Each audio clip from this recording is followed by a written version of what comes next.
Então, Dilma Rousseff, fala tanto em abrir arquivo de ditadura, eu vou começar abrindo aqui uma parte do teu arquivo. Dilma Rousseff, só em 68, assalto ao Banespa, planejamento do assassinato do capitão americano Chandler, assalto à Casa de Armas de Ana em São Paulo, assalto ao Banco Mercantil em São Paulo.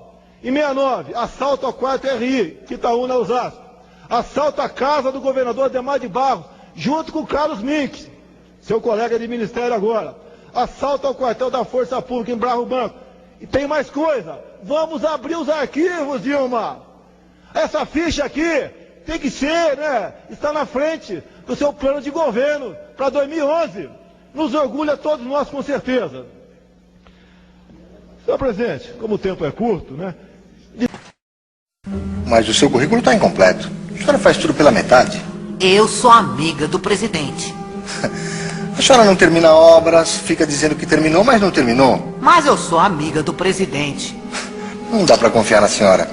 O seu currículo mente muito. Mas eu sou amiga do presidente. Minha senhora, assim não dá. Meu filho, dá sim. Eu sou amiga do presidente. Será que basta ser amiga do presidente? Temperamento, alguns críticos, muitos críticos e alguns até aliados falam que a senhora tem um temperamento difícil. O que a gente espera de um presidente é que ele, entre outras coisas, seja capaz de fazer alianças, de negociar, ter habilidade política para fazer acordos. A senhora, de que forma pretende que esse temperamento que dizem ser duro, difícil, não interfira no seu governo, caso eleito? No caso, por exemplo, a senhora falou de não haver cacetete, mas talvez seja a forma da senhora se comportar. O próprio presidente Lula, esse ano, num discurso durante uma cerimônia de posse de ministros, ele chegou a dizer que achava até natural haver queixas contra a senhora, mas que ele recebeu na sala dele várias pessoas, colegas, ex-ministros, ministros, que iam lá se queixar que a senhora maltratava eles.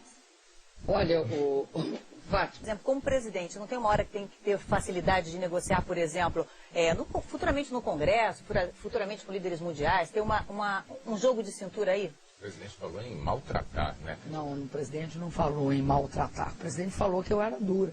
Ele disse isso, a senhora me perdoe, mas o discurso dele está disponível. Ele disse assim, as pessoas diziam que a senhora que foram maltratados pela senhora, mas a gente também não precisa ficar nessa questão até o fim da entrevista. Tem outros temas. O presidente falou em maltratar, né? Não, o presidente não falou em maltratar. O presidente falou que eu era dura. Ele disse isso, a senhora me perdoe, mas o discurso dele está disponível.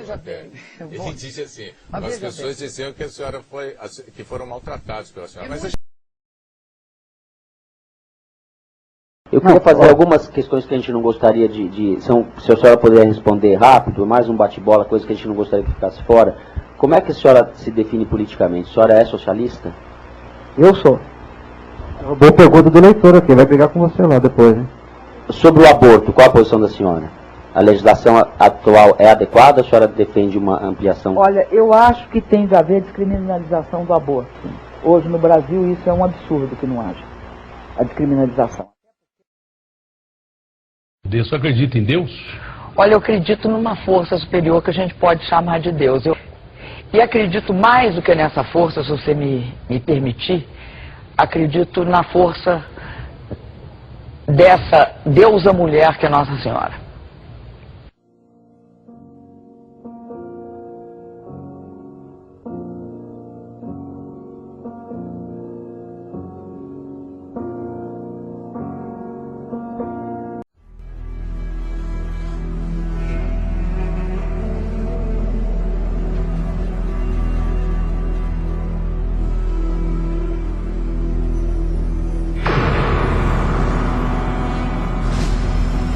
Queria perguntar, primeiro, a sua posição em relação ao aborto.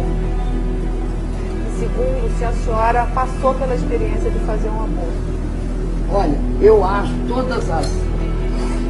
eu duvido que alguma mulher, e acho que, por exemplo, falando de você, você sabe disso, defenda e ache o aborto uma maravilha. O aborto é uma agressão ao corpo.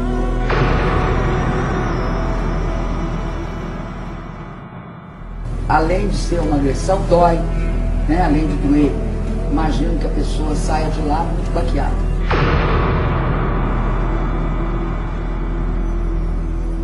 Todas as minhas amigas que eu vi passar por experiências assim, entraram chorando e saíram chorando.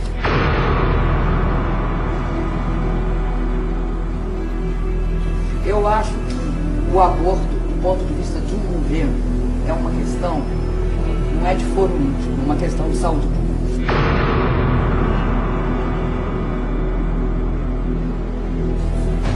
Você não pode hoje segregar mulheres e deixar que certos métodos, que hoje são contradiços, né, numa população de mais baixa renda, você vê uma opção de gente, principalmente nos grupos de mulheres, você vê essa conversa muito forte. O uso das agulhas de tricô, aquelas compridas, o uso de chás absurdos, o uso de métodos absolutamente medievais.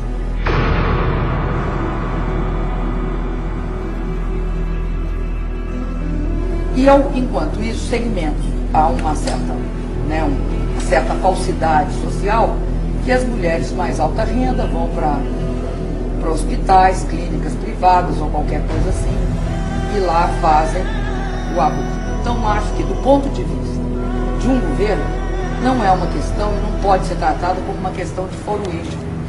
É uma questão necessariamente de saúde pública e tem que ser seriamente conduzida deste jeito.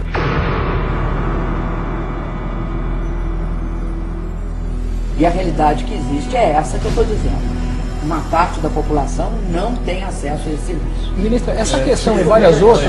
legalmente a favor de uma legislação que obrigue a ter tratamento para as pessoas, para não correr risco de vida, igual nos países desenvolvidos no mundo inteiro.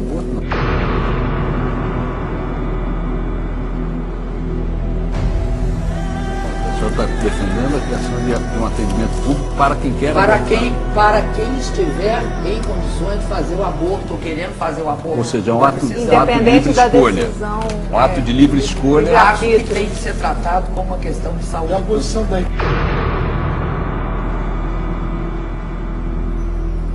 Igreja Católica, que acha que isso é um Eu entendo perfeitamente.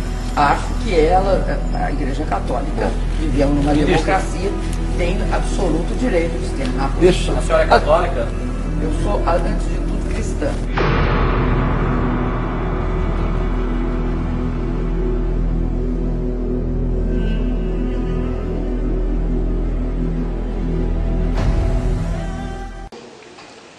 Considerando que, em setembro de 2007, no seu terceiro congresso, o PT assumiu a descriminalização do aborto e o atendimento de todos os casos no serviço público como programa de partido, sendo o primeiro partido no Brasil a assumir este programa, considerando que, em setembro de 2009, o PT puniu os dois deputados, Luiz Bassuma e Henrique Afonso, por serem contrários à legalização do aborto, considerando como, com todas essas decisões a favor do aborto, o PT e o atual governo tornaram-se ativos colaboradores do imperialismo demográfico,